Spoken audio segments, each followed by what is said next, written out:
Learner licence ಸಿಕ್ಕಿ 1 ತಿಂಗಳ ನಂತರ ನೀವು ಡ್ರೈವಿಂಗ್ ಲೈಸೆನ್ಸ್ಗೆ ಅಪ್ಲೈ ಮಾಡ್ಬೋದು. ಲರ್ನರ್ ಲೈಸೆನ್ಸ್ 6 ಮಂತ್ಸ್ ವ್ಯಾಲಿಡ್ ಆಗಿರುತ್ತೆ.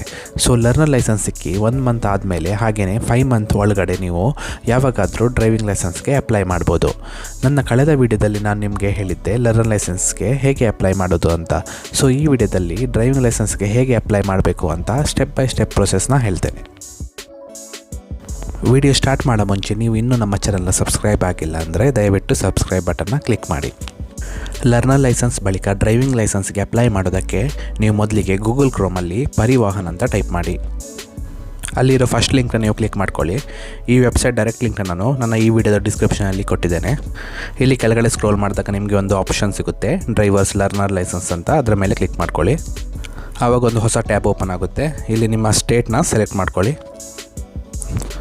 ಆವಾಗ ಈ ಥರ ಡ್ಯಾಶ್ಬೋರ್ಡ್ ನಿಮಗೆ ಓಪನ್ ಆಗುತ್ತೆ. ಇಲ್ಲಿ ನೀವು apply for driving licence tab ಮೇಲೆ ಕ್ಲಿಕ್ ಮಾಡ್ಕೊಳ್ಳಿ. ಇಲ್ಲಿ ಎಲ್ಲ ಸ್ಟೆಪ್ಸ್ನೂ ಕೊಟ್ಟಿದ್ದಾರೆ. ಈ ಎಲ್ಲ ಸ್ಟೆಪ್ಸ್ನ ನೀವು ಫಾಲೋ ಮಾಡಬೇಕಾಗುತ್ತೆ ನಿಮ್ಮ ಡ್ರೈವಿಂಗ್ ಲೈಸೆನ್ಸ್ಗೆ ಅಪ್ಲೈ ಮಾಡೋದಕ್ಕೆ. ನಂತರ ಕಂಟಿನ್ಯೂ ಟ್ಯಾಬ್ ಮೇಲೆ ಕ್ಲಿಕ್ ಮಾಡ್ಕೊಳ್ಳಿ. ನೆಕ್ಸ್ಟ್ ಪೇಜಲ್ಲಿ ನಿಮ್ಮ ಲರ್ನರ್ ಲೈಸೆನ್ಸ್ ನಂಬರ್ನ ನೀವು ಇಲ್ಲಿ ಎಂಟರ್ ಮಾಡಿ. ನೆಕ್ಸ್ಟ್ ಕಾಲಮಲ್ಲಿ ನಿಮ್ಮ ಡೇಟ್ ಆಫ್ ಬರ್ತ್ನ ಎಂಟರ್ ಮಾಡಿ. ಹಾಗೆಯೇ ಕೆಳಗಡೆ ಅಲ್ಲಿ ಕ್ಯಾಪ್ಚಾ ಕೋಡ್ನ ಎಂಟರ್ ಮಾಡಿ. ಲರ್ನರ್ ಲೈಸೆನ್ಸ್ ನಂಬರ್ನ ನೀವು ಎಂಟರ್ ಮಾಡುವಾಗ ಅಲ್ಲಿ KA20 ಆದಮೇಲೆ ಅಲ್ಲಿ ಒಂದು ಸ್ಪೇಸ್ ಕೊಡಬೇಕು. ಅಲ್ಲಿ ಕೆಳಗಡೆ ಒಂದು ಫಾರ್ಮ್ಯಾಟ್ ಕೊಟ್ಟಿದ್ದಾರೆ ನೋಡಿ, ಆ ಫಾರ್ಮ್ಯಾಟ್ನ ಫಾಲೋ ಮಾಡ್ಕೊಳ್ಳಿ. ನಂತರ ಅಲ್ಲಿ ಓಕೆ ಟ್ಯಾಬ್ ಮೇಲೆ ಕ್ಲಿಕ್ ಮಾಡಿ. ನೆಕ್ಸ್ಟ್ ಪೇಜಲ್ಲಿ ನಿಮ್ಮ ಮೊಬೈಲ್ ನಂಬರ್ನ ನೀವು ಎಂಟರ್ ಮಾಡ್ಕೊಳ್ಳಿ. ಹಾಗೆಯೇ ಅಲ್ಲಿ ಜನರೇಟ್ OTP ಅಂತ ಟ್ಯಾಬ್ ಇದೆ, ಅದನ್ನು ಕ್ಲಿಕ್ ಮಾಡಿ. ಆಗ ಒಂದು OTP ನಿಮ್ಮ ರಿಜಿಸ್ಟರ್ ಮೊಬೈಲ್ ನಂಬರಿಗೆ ಬರುತ್ತೆ. ಆ OTPನ ನೀವು ಇಲ್ಲಿ ಎಂಟರ್ ಮಾಡಿ. ನಂತರ ಅಥೆಂಟಿಕೇಟ್ ಅಂತ ಟ್ಯಾಬ್ ಇದೆ, ಅದನ್ನು ಕ್ಲಿಕ್ ಮಾಡ್ಕೊಳ್ಳಿ. ಆಗ ನಿಮ್ಮ ಎಲ್ಲ ಡೀಟೇಲ್ಸ್ ಇಲ್ಲಿ ಬರುತ್ತೆ. ಇಲ್ಲಿ ನೀವು ನೋಡ್ಬೋದು, ನೀವು ಲರ್ನರ್ ಲೈಸೆನ್ಸ್ಗೆ ಅಪ್ಲೈ ಮಾಡಿರೋ ಡೇಟ್ ಇರುತ್ತೆ. ಹಾಗೆಯೇ ನಿಮ್ಮ ಲರ್ನರ್ ಲೈಸೆನ್ಸ್ ಎಕ್ಸ್ಪೈರಿ ಆಗೋ ಡೇಟೂ ಇಲ್ಲಿ ಮೆನ್ಷನ್ ಆಗಿದೆ.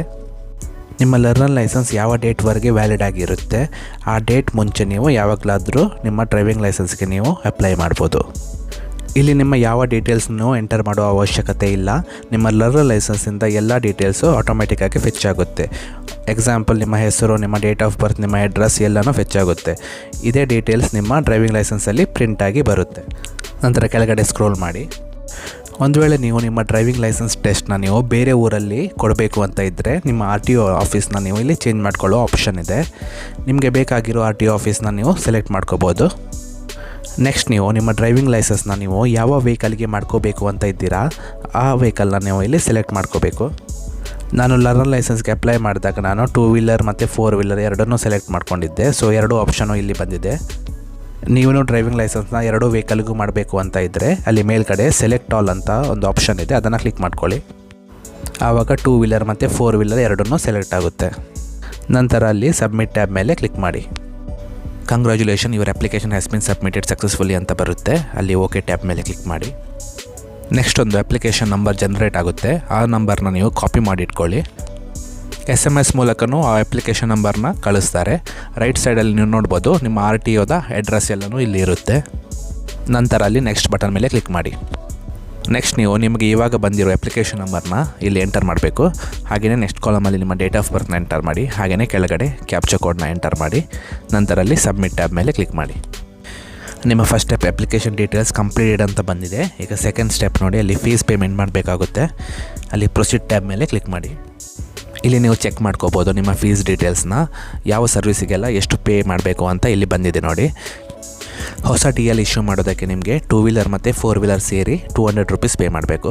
ಹಾಗೆಯೇ ನಿಮ್ಮ 2 ವೀಲರ್ ಡ್ರೈವಿಂಗ್ ಲೈಸೆನ್ಸ್ ಟೆಸ್ಟಿಗೆ 300 ರೂಪೀಸ್, ಹಾಗೆಯೇ 4 ವೀಲರ್ ಡ್ರೈವಿಂಗ್ ಲೈಸೆನ್ಸ್ ಟೆಸ್ಟಿಗೆ ನಿಮಗೆ 300, ಹಾಗೆಯೇ ಫಾರ್ಮ್ ಫಿಲ್ಲಿಂಗ್ಗೆ 150 ರೂಪೀಸ್, ಹಾಗೆಯೇ ಟ್ಯಾಕ್ಸ್ ಸೇರಿಬಿಟ್ಟು ಟೋಟಲಾಗಿ 1059 ರೂಪೀಸ್ ನೀವು ಪೇ ಮಾಡಬೇಕಾಗುತ್ತೆ. ನಂತರ ಕೆಳಗಡೆಯಲ್ಲಿ ಗೇಟ್ವೇನ ಸೆಲೆಕ್ಟ್ ಮಾಡ್ಕೊಳ್ಳಿ. ಅಲ್ಲಿ ಕಜ್ಜನ ಅಂತ ಆಪ್ಷನ್ ಇದೆ, ಸೊ ಅದನ್ನು ಸೆಲೆಕ್ಟ್ ಮಾಡ್ಕೊಳ್ಳಿ. ಹಾಗೆಯೇ ರೈಟ್ ಸೈಡಲ್ಲಿ ಒಂದು ಕ್ಯಾಪ್ಚಾ ಕೋಡ್ ಇದೆ, ಅದನ್ನು same as it is enter ಮಾಡ್ಕೊಳ್ಳಿ. ನಂತರ ಪೇ ನೌ ಆಪ್ಷನ್ನ ಕ್ಲಿಕ್ ಮಾಡಿ. ನೆಕ್ಸ್ಟ್ ಪೇಜಲ್ಲಿ ನೀವು I agree to terms and condition check ಬಾಕ್ಸ್ನ ಕ್ಲಿಕ್ ಮಾಡಿಕೊಂಡು ಅಲ್ಲಿ ಪ್ರೊಸೀಡ್ ಫಾರ್ ಪೇಮೆಂಟ್ ಅಂತ ಟ್ಯಾಬ್ ಮೇಲೆ ಕ್ಲಿಕ್ ಮಾಡಿ. ನೆಕ್ಸ್ಟ್ ಇಲ್ಲಿ ಮೋಡ್ ಆಫ್ ಪೇಮೆಂಟ್ನ ನೀವು ಸೆಲೆಕ್ಟ್ ಮಾಡ್ಕೋಬೇಕು. ನಾನು ಡೆಬಿಟ್ ಕಾರ್ಡ್ನ ಸೆಲೆಕ್ಟ್ ಮಾಡ್ಕೊಳ್ತೇನೆ. ನೆಕ್ಸ್ಟ್ ಕೆಳಗಡೆ ಅಲ್ಲಿ SBI ಪೇ ಆಪ್ಷನ್ನ ಸೆಲೆಕ್ಟ್ ಮಾಡ್ಕೊಳ್ಳಿ. ನಂತರ ಅಲ್ಲಿ ಕ್ಯಾಪ್ಚಾ ಕೋಡ್ ಇದೆ, ಅದನ್ನು ಎಂಟರ್ ಮಾಡಿ. ನಂತರ ಅಲ್ಲಿರೋ 2 ಚೆಕ್ ಬಾಕ್ಸ್ನ ಕ್ಲಿಕ್ ಮಾಡಿಕೊಂಡು ಅಲ್ಲಿ ಸಬ್ಮಿಟ್ ಟ್ಯಾಬ್ ಮೇಲೆ ಕ್ಲಿಕ್ ಮಾಡಿ. ನೆಕ್ಸ್ಟ್ ನೀವು ಇಲ್ಲಿ ಡೆಬಿಟ್ ಕಾರ್ಡ್ ಅಥವಾ ಕ್ರೆಡಿಟ್ ಕಾರ್ಡಿಂದ ನಿಮ್ಮ ಪೇಮೆಂಟ್ ಮಾಡ್ಬೋದು. ಹಾಗೆಯೇ ಅಲ್ಲಿ UPI ಆಪ್ಷನ್ನು ಕೊಟ್ಟಿದ್ದಾರೆ. ಸೊ ನಾನು UPI ID ಎಂಟರ್ ಮಾಡ್ತೇನೆ. ನಂತರ ಅಲ್ಲಿ ವ್ಯಾಲಿಡೇಟ್ UPI ID ಅಂತ ಇದೆ, ಅದರ ಮೇಲೆ ಕ್ಲಿಕ್ ಮಾಡಿ.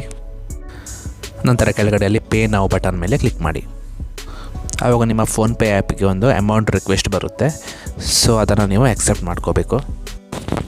ಪೇಮೆಂಟ್ ಕಂಪ್ಲೀಟ್ ಆದ ಕೂಡಲೇ ನೀವು ನಿಮ್ಮ ರಿಸಿಪ್ಟನ್ನ ನೀವು ಪ್ರಿಂಟ್ ತೊಗೋಬೋದು. ಅಲ್ಲಿ click here to print receipt tab ಮೇಲೆ ಕ್ಲಿಕ್ ಮಾಡ್ಕೊಳ್ಳಿ. ನಂತರ ಅಲ್ಲಿ ಸ್ಮಾಲ್ ಚೆಕ್ ಬಾಕ್ಸ್ ಉಂಟು, ಅದನ್ನು ಕ್ಲಿಕ್ ಮಾಡಿಕೊಂಡು ಅಲ್ಲಿ ಕೆಳಗಡೆ ಕ್ಯಾಪ್ಚಾ ಕೋಡ್ನ ಎಂಟರ್ ಮಾಡಿ ನಂತರ ಪ್ರಿಂಟ್ ರಿಸಿಪ್ಟ್ ಮೇಲೆ ಕ್ಲಿಕ್ ಮಾಡಿ. ಸೊ ಈ ಥರ ಪೇಮೆಂಟ್ ರಿಸಿಪ್ಟ್ ಬರುತ್ತೆ ನಿಮಗೆ. ಅದನ್ನು ನೀವು ಡೌನ್ಲೋಡ್ ಮಾಡಿಕೊಂಡು ಇಟ್ಕೊಂಡಿರಿ. ನೆಕ್ಸ್ಟ್ ಸ್ಟೆಪ್, ನಿಮ್ಮ ಅಪಾಯಿಂಟ್ಮೆಂಟ್ನ ನೀವು ಬುಕ್ ಮಾಡಬೇಕಾಗುತ್ತೆ. ನೀವು ಯಾವ ಡೇಟಲ್ಲಿ RTO ಆಫೀಸ್ಗೆ ಹೋಗಿಬಿಟ್ಟು ನಿಮ್ಮ ಡ್ರೈವಿಂಗ್ ಲೈಸೆನ್ಸ್ ಟೆಸ್ಟ್ನ ಕೊಡಬೇಕು ಅಂತ ಇರ್ತೀರೋ ಆ ಡೇಟಿಗೆ ನೀವು ಅಪಾಯಿಂಟ್ಮೆಂಟ್ ತಗೋಬೇಕಾಗುತ್ತೆ. ಸೊ ಅಪಾಯಿಂಟ್ಮೆಂಟ್ ಬುಕ್ ಮಾಡೋದಕ್ಕೆ ನೀವು ಸೇಮ್ ಮತ್ತೆ ನೀವು ಪರಿವಾಹನ್ ವೆಬ್ಸೈಟ್ಗೆ ಬರಬೇಕಾಗುತ್ತೆ. ಅಲ್ಲಿ ಫಸ್ಟ್ ಲಿಂಕ್ನ ಕ್ಲಿಕ್ ಮಾಡ್ಕೊಳ್ಳಿ. ನಂತರ ಅಲ್ಲಿ ಡ್ರೈವರ್ ಲರ್ನರ್ ಲೈಸೆನ್ಸ್ ಟ್ಯಾಬ್ನ ಕ್ಲಿಕ್ ಮಾಡ್ಕೊಳ್ಳಿ. ನಿಮ್ಮ ಸ್ಟೇಟ್ ಸೆಲೆಕ್ಟ್ ಮಾಡ್ಕೊಳ್ಳಿ. ಆವಾಗ ಹೋಮ್ ಪೇಜ್ ಓಪನ್ ಆಗುತ್ತೆ. ಆ ಪಾಪಪ್ನ ಕ್ಲೋಸ್ ಮಾಡ್ಕೊಳ್ಳಿ. ನಂತರ ಅಲ್ಲಿ ಕೆಳಗಡೆಯಲ್ಲಿ ಅಪಾಯಿಂಟ್ಮೆಂಟ್ಸ್ ಅಂತ ಇದೆ ನೋಡಿ, ಅದರ ಮೇಲೆ ಕ್ಲಿಕ್ ಮಾಡಿ. ಆವಾಗ ಅಪಾಯಿಂಟ್ಮೆಂಟ್ ಡ್ಯಾಶ್ಬೋರ್ಡ್ ಓಪನ್ ಆಗುತ್ತೆ. ಅಲ್ಲಿ ಮೇಲ್ಗಡೆ ನೋಡಿ ಸ್ಲಾಟ್ ಬುಕ್ಕಿಂಗ್ ಅಂತ ಇದೆ, ಅದರ ಮೇಲೆ ಕ್ಲಿಕ್ ಮಾಡಿ. ನಂತರ ಅಲ್ಲಿ second option DL test slot booking ಅಂತ ಇದೆಯಲ್ಲ, ಅದರ ಮೇಲೆ ಕ್ಲಿಕ್ ಮಾಡಿ. ಇಲ್ಲಿ 2 ಆಪ್ಷನ್ ಇದೆ, ಒಂದು ಅಪ್ಲಿಕೇಶನ್ ನಂಬರ್, ಇನ್ನೊಂದು ಲರ್ನರ್ ಲೈಸೆನ್ಸ್ ನಂಬರ್. ನಾನು ಅಪ್ಲಿಕೇಶನ್ ನಂಬರ್ ಥ್ರೂಯಿಂದ ಅಪಾಯಿಂಟ್ಮೆಂಟ್ ಬುಕ್ ಮಾಡ್ತೇನೆ. ಸೊ ಅಪ್ಲಿಕೇಶನ್ ನಂಬರ್ ಮೇಲೆ ಕ್ಲಿಕ್ ಮಾಡಿದೆ. ಇಲ್ಲಿ ನಿಮ್ಮ ಅಪ್ಲಿಕೇಶನ್ ನಂಬರ್ನ ಎಂಟರ್ ಮಾಡಿ. ಹಾಗೆಯೇ ಕೆಳಗಡೆ ನಿಮ್ಮ ಡೇಟ್ ಆಫ್ ಬರ್ತ್ ಎಂಟರ್ ಮಾಡಿ. ನಂತರ ಲಾಸ್ಟಲ್ಲಿ ಆ ಕ್ಯಾಪ್ಚಾ ಕೋಡ್ನ ಎಂಟರ್ ಮಾಡ್ಕೊಳ್ಳಿ. ನಂತರ ಕೆಳಗಡೆಯಲ್ಲಿ ಸಬ್ಮಿಟ್ ಬಟನ್ ಮೇಲೆ ಕ್ಲಿಕ್ ಮಾಡಿ. ಇಲ್ಲಿ ನಾವು ಅಪಾಯಿಂಟ್ಮೆಂಟ್ ಯಾವ ವೆಹಿಕಲ್ಗೆ ಬುಕ್ ಮಾಡ್ತಿದ್ದೇವೆ ಅಂತ ಇಲ್ಲಿ ಮೆನ್ಷನ್ ಆಗಿದೆ. ನಾವು 2 ವೀಲರ್ ಮತ್ತು 4 ವೀಲರ್ ಎರಡಕ್ಕೂ ನಾವು ಅಪಾಯಿಂಟ್ಮೆಂಟ್ ಬುಕ್ ಮಾಡ್ತಾ ಇದ್ದೇವೆ. ಸೊ ಇಲ್ಲಿ 2 ವೀಲರ್ ಮತ್ತು 4 ವೀಲರ್ ಎರಡು ಆಪ್ಷನ್ನ ನಾವು ಚೆಕ್ ಬಾಕ್ಸನ್ನ ಕ್ಲಿಕ್ ಮಾಡ್ಕೋಬೇಕಾಗುತ್ತೆ. ನಂತರ ಅಲ್ಲಿ ಕೆಳಗಡೆ ಪ್ರೊಸೀಡ್ ಟು ಬುಕ್ ಅಂತ ಟ್ಯಾಬ್ ಇದೆ, ಅದರ ಮೇಲೆ ಕ್ಲಿಕ್ ಮಾಡಿ. ಆವಾಗ ನಿಮ್ಮ ಮುಂದೆ ಒಂದು ಕ್ಯಾಲೆಂಡರ್ ಡಿಸ್ಪ್ಲೇ ಆಗುತ್ತೆ. ಅಲ್ಲಿ ಕ್ಯಾಲೆಂಡರಲ್ಲಿ ಒಂದು ಗ್ರೀನ್ ಕಲರಲ್ಲಿ ಮೆನ್ಷನ್ ಆಗಿರೋ ಡೇಟ್ಸ್, ಅವೈಲೇಬಲ್ ಆಗಿರೋ ಡೇಟ್ಸ್ ಆಗಿರುತ್ತೆ. ಸೊ ಅಲ್ಲಿ ಗ್ರೀನ್ ಕಲರಲ್ಲಿರೋ ಡೇಟ್ಸ್ನ ನೀವು ಸೆಲೆಕ್ಟ್ ಮಾಡ್ಕೋಬೋದು. ಒಂದು ವೇಳೆ ನಿಮಗೆ ಅಪಾಯಿಂಟ್ಮೆಂಟ್ ನೆಕ್ಸ್ಟ್ ಮಂತ್ ಬೇಕು ಅಂದರೆ ಅಲ್ಲಿ ಮೇಲ್ಗಡೆ ಒಂದು ನೆಕ್ಸ್ಟ್ ಅಂತ ಬಟನ್ ಇದೆ, ಅದರ ಮೇಲೆ ಕ್ಲಿಕ್ ಮಾಡಿಕೊಂಡು ನೆಕ್ಸ್ಟ್ ಮಂತ್ ಡೇಟ್ನ ನೀವು ಸೆಲೆಕ್ಟ್ ಮಾಡ್ಕೋಬೋದು.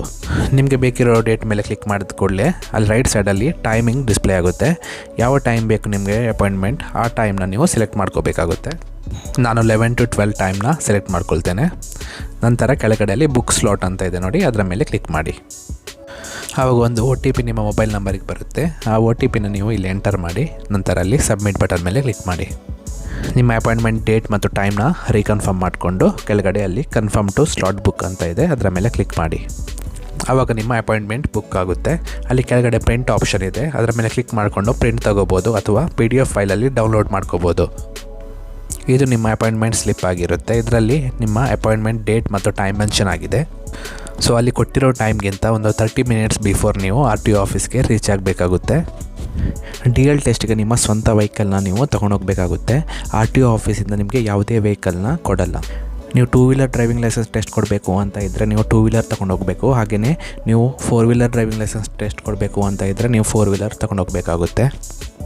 RTO ಆಫೀಸಲ್ಲಿ ನಿಮ್ಮ ಫೋಟೋನ ಕ್ಯಾಪ್ಚರ್ ಮಾಡ್ತಾರೆ, ಹಾಗೆ ನಿಮ್ಮ ಡಾಕ್ಯುಮೆಂಟ್ಸ್ನ ವೆರಿಫೈ ಮಾಡ್ತಾರೆ. ಅದಾದಮೇಲೆ ನಿಮ್ಮ ಡ್ರೈವಿಂಗ್ ಲೈಸೆನ್ಸ್ ಟೆಸ್ಟ್ ತಗೊಳ್ತಾರೆ. ನೀವು ಟೆಸ್ಟ್ ಪಾಸ್ ಆದರೆ ಬೈ ಪೋಸ್ಟಲ್ಲಿ ನಿಮ್ಮ ಮನೆಗೆ ಡ್ರೈವಿಂಗ್ ಲೈಸೆನ್ಸ್ ಬರುತ್ತೆ. ಒಂದು ವೇಳೆ ಫಸ್ಟ್ ಅಟೆಂಪ್ಟಲ್ಲಿ ನೀವು ಡ್ರೈವಿಂಗ್ ಲೈಸೆನ್ಸ್ ಟೆಸ್ಟ್ ಫೇಲ್ ಆದರೆ ಮತ್ತೆ 7 ಡೇಸ್ ಆಫ್ಟರ್ ನೀವು ಮತ್ತೆ ಫೀಸ್ನ ಪೇ ಮಾಡಿಬಿಟ್ಟು ಡ್ರೈವಿಂಗ್ ಲೈಸೆನ್ಸ್ ಟೆಸ್ಟ್ನ ಕೊಡ್ಬೋದು. ಸೆಕೆಂಡ್ ಅಟೆಂಪ್ಟಲ್ಲೂ ನೀವು ಒಂದು ವೇಳೆ ಫೇಲ್ ಆದರೆ ಮತ್ತೆ ನೀವು 7 ಡೇಸ್ ಆಫ್ಟರ್ ಮತ್ತೆ ನೀವು ಫೀಸ್ ಪೇಮೆಂಟ್ ಮಾಡಿಬಿಟ್ಟು ಅಪಾಯಿಂಟ್ಮೆಂಟ್ ತೊಗೊಂಡು ಮತ್ತೆ ಟೆಸ್ಟ್ನ ಕೊಡ್ಬೋದು. ಒಂದು ವೇಳೆ ಥರ್ಡ್ ಅಟೆಂಪ್ಟಲ್ಲೂ ನೀವು ಟೆಸ್ಟ್ ಪಾಸ್ ಆಗಿಲ್ಲ ಅಂದರೆ ನೀವು ಮಿನಿಮಮ್ 60 ಡೇಸ್ ಅಷ್ಟು ವೆಯ್ಟ್ ಮಾಡಬೇಕಾಗುತ್ತೆ. RTO ಆಫೀಸ್ಗೆ ಯಾವುದೆಲ್ಲ ಡಾಕ್ಯುಮೆಂಟ್ಸ್ನ ನೀವು ತಗೊಂಡೋಗ್ಬೇಕಾಗುತ್ತೆ ಅಂತ ನಾನು ಒಂದು ಸಪ್ರೇಟ್ ವೀಡಿಯೋನ ಮಾಡಿ ನಿಮಗೆ ತಿಳಿಸ್ತೇನೆ. ಈ ವಿಡಿಯೋ ನಿಮಗೆ ಇಷ್ಟವಾಗಿದ್ದಲ್ಲಿ ದಯವಿಟ್ಟು ಲೈಕ್, ಶೇರ್ ಹಾಗೆಯೇ ನಮ್ಮ ಚಾನಲ್ನ ಸಬ್ಸ್ಕ್ರೈಬ್ ಮಾಡಿ. ಧನ್ಯವಾದಗಳು.